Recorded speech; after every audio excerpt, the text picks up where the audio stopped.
everybody. Welcome to the dungeon. This is kind of another question and answer, so that's where I'm going to categorize this. But basically, I have another subscriber. Her name is Elizabeth, and Elizabeth, can I say your name right for once? Elizabeth has asked if she can use mica in her glass. And of course I responded yes, because you can. And then I started thinking about all the different non-glass materials that you can use in your flame working. So it's all about experimentation, really. And what better time than now to experiment with a couple different items. So I have a few things for us to play with today. And it includes, well, let me show you real quick. You can always use silver foil. That's my favorite. Silver leaf is good, but you just have to put a lot on. Silver foil is really nice. And then of course we also have this fine silver wire that you can use. And then I just have this broken hoop earring, and maybe we'll try to get some glass like right in the center there and see if it holds. And then right here, that'll be the interesting one. That's a piece of tooth. So we'll try that as well. And of course, when you're working with any foreign material, you have to experiment with it first to see how you can get it to work and if it will work. But right now, let's focus on the mica. Okay, so the first thing I'm going to do with this bit of mica is just shave some off. So let's see if we can't just get a little, just some flakes of it coming off here.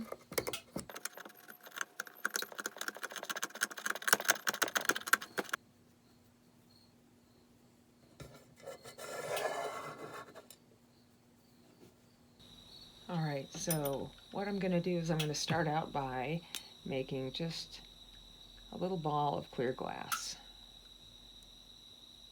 until it gets the size that I want. Okay, so now I have this ball hot, and I'm just going to push it right into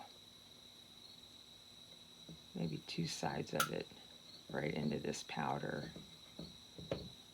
Okay, so now that I have this powder, okay, on here, I think what I'm going to do is add some clear glass on top of it so I can encase it. So I'm just going to hang out in first position, and then I'm going to get in there and just kind of make sure that the flame is, on the rod, and just twist it back and forth over the mica powder. I'm trying not to touch the mica itself with the torch. Okay, I'm going to cast that off.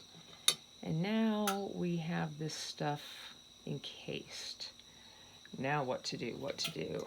Okay, I'm going to get this top part nice and hot. And kind of point it up a little bit so the top parts meet together. I'm going to face it towards my flame a little bit. When I experiment like this, a lot of times I like to make marbles, and that will give me a good idea of whether it can withstand the thickness of the glass or not, or if the glass can handle the foreign material inside.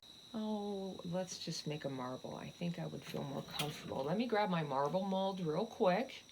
I'm just going to heat this up before I go grab it.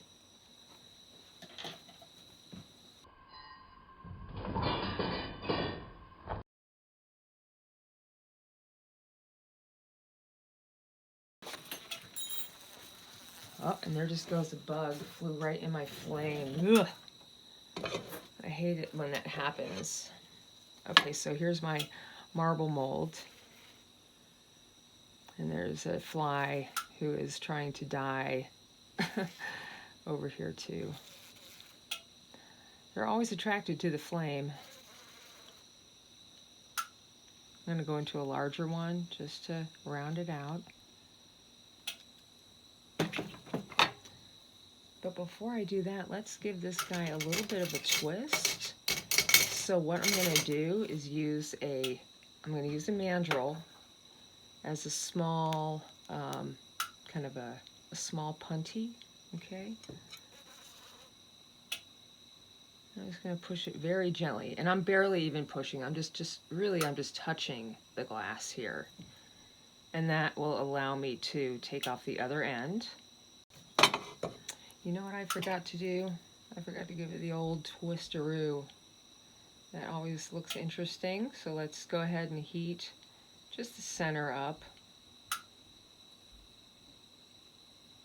And now we can start to give the glass just a slight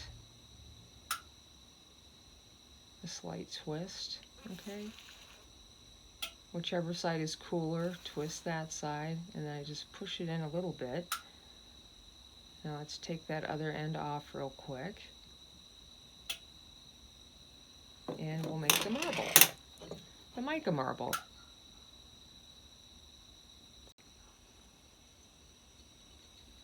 I always like to go into the marble mold at kind of an angle so it creates like a little football shape.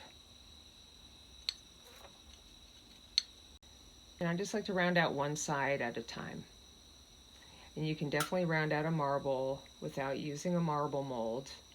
You just have to think about it as one side of the hemisphere versus the other side of the hemisphere. I may not even need to use the marble mold at this point. I'll use it to put the marble away. Just like that. Now if I want to, I'll still wait.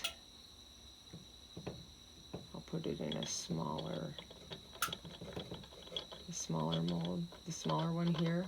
I feel a little bit of weirdness because there's a little bit of mica on the top. But anyway, when you're finished with your marble, use a cold knife, okay? Pull this over here.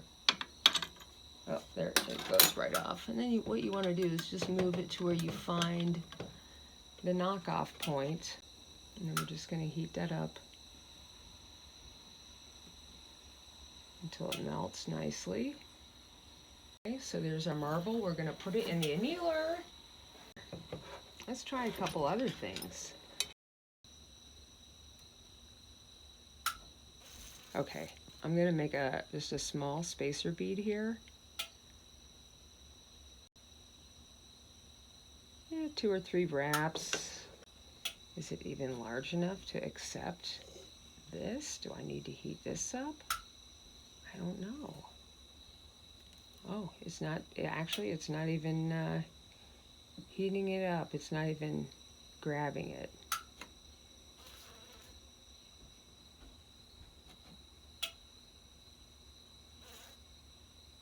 It's almost like you gotta push it in there or something.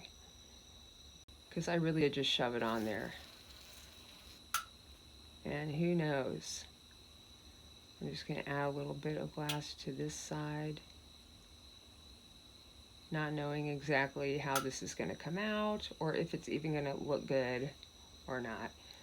And it looks like I really need a bit more glass just right here on this other side. It's so sloppy, but I'm just gonna kind of center it up on there and okay, well, let's see if this holds. So into the annealer it goes. Experimenting is so much fun. Okay, so what do we have now? Let's try this this tooth. Okay, that's going to be a weird one. Okay, so here we are. We have our glass ready. And then what I'm going to do here is just flatten it on the tooth. And then,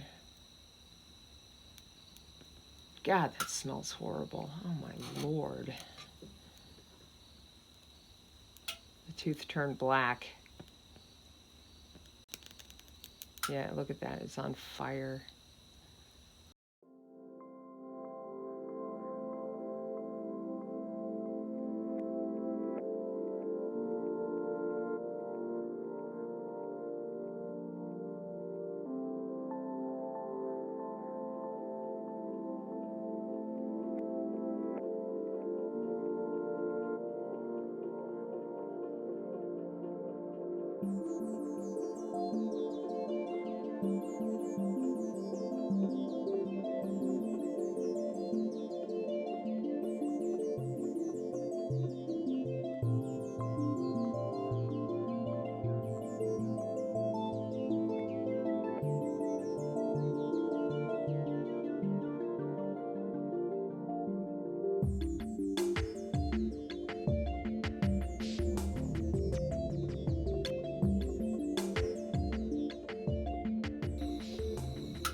Okay, so there's our tooth.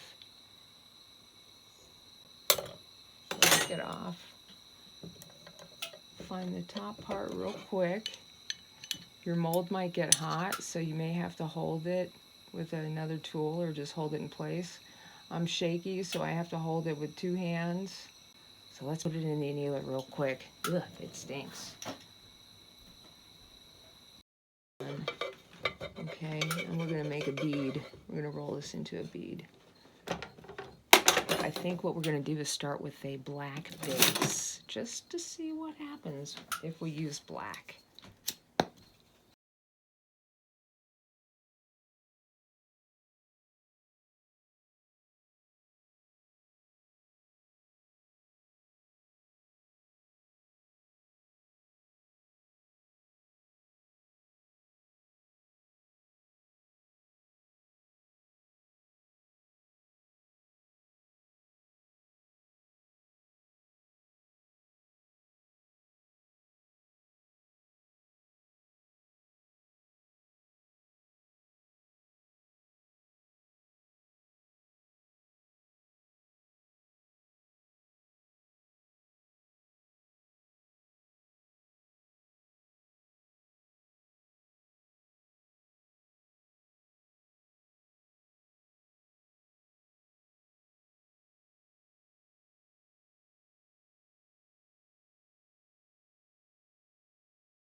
Oh, this thing is bubbling. Wow.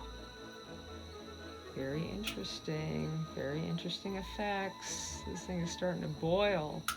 So that will expose your material. In order to fix that, is just to add a little bit more clear and cover that big piece of mica again. Right about there. That's about all I need, just a dot's worth. I don't like to have to add at this moment unless I absolutely have to. And now all we need to do is just kind of round it out a little bit and put it away, and we'll see how this looks. I'm really excited about this.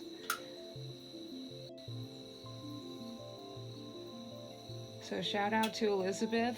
Thank you so much for the question about using mica in your glass. And here is a little mica in your glass. And we will check it out in a few hours.